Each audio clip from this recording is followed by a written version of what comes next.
The girl who was a committed atheist until this happened to her. There was a girl named Hope that hated everything about God and spent her whole time convincing people that a sky daddy did not exist. Until one day she got into an extreme car accident that almost killed her and was pronounced dead for a few hours. But to everyone's surprise, she came back to life and told everybody that when she was dead, she spent those hours in hell.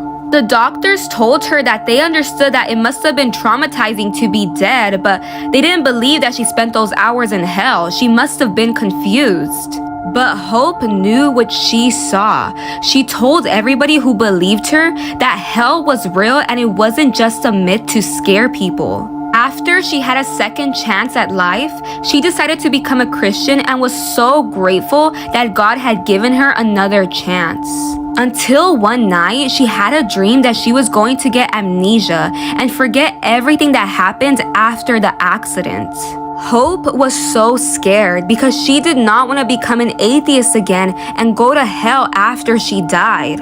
The idea of this terrified her so much that she begged God to not let this happen again.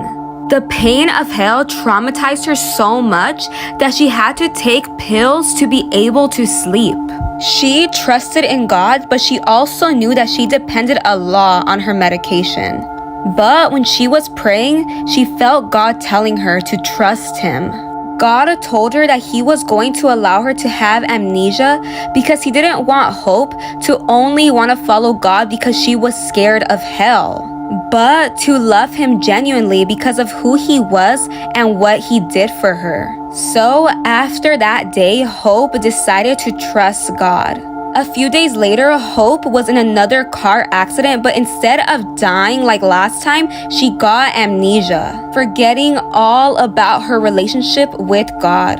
She continued being an atheist and even started an organization called Relief from Belief.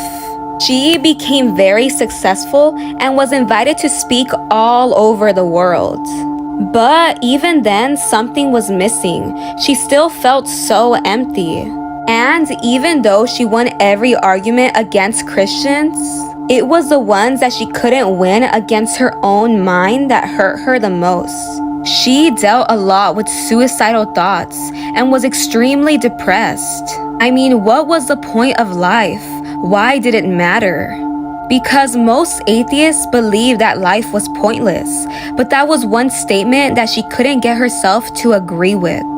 Because if she agreed to it, then that meant that her dying would mean nothing, which also meant that her life meant nothing either.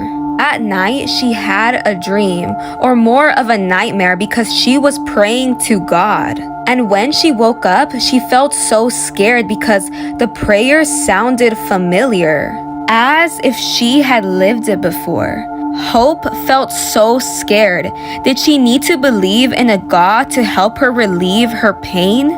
Or did she finally admit to herself that in a world full of pain, there had to be some hope?